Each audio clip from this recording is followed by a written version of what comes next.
പുലിപ്പല്ല് കൈവശം വെച്ച കേസിൽ റാപ്പർ വേടനെ തൃശൂരിലെത്തിച്ച് തെളിവെടുത്തു. വിയൂരിലെ ജ്വല്ലറിയിലും കോലഴിയിലെ വീട്ടിലും എത്തിച്ചായിരുന്നു തെളിവെടുപ്പ്.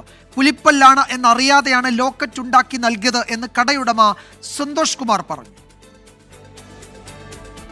വേടന് പുലിപ്പല്ല് സമ്മാനമായി നൽകിയ രഞ്ജിത്ത് കുമ്പിടിക്ക് വേണ്ടി അന്വേഷണം ഊർജിതമാക്കുന്നതിനിടയിലാണ് മറുതലക്കലിൽ വനം വകുപ്പിന്റെ തെളിവ് ശേഖരണം. വിയൂരിലെ ജുവലറിയിൽ നിന്നായിരുന്നു പുലിപ്പല്ലിൽ വെള്ളി കെട്ടിയത്. ജുവലറിയിൽ എത്തിച്ച വേടൻ ഇവിടെ നിന്നാണ് വെള്ളി കെട്ടിയതെന്ന് സമ്മതിച്ചു. അതിനിടെ യഥാർത്ഥ പുലിപ്പല്ലാണെന്ന് അറിഞ്ഞുകൊണ്ടല്ല ലോക്കറ്റ് നിർമ്മിച്ചു നൽകിയതെന്ന് ജുവലറി ഉടമ സന്തോഷ് കുമാർ. എനിക്ക് വേണ്ടതൊന്നും ചെയ്തിട്ടുണ്ടായിരുന്നില്ല, എനിക്ക് മനസ്സിലായിട്ടുണ്ടായിരുന്നില്ല.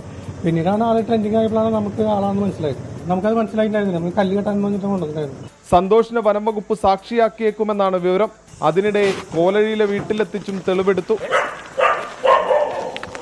വീട്ടിൽ നിന്ന് പുറത്തിറങ്ങിയ വേടൻ പാവങ്ങളാണെന്നും വീട്ടുകാരെ ചോദ്യം ചോദിച്ച് ഉപദ്രവിക്കരുതെന്നും മാധ്യമങ്ങളോട് പറഞ്ഞു.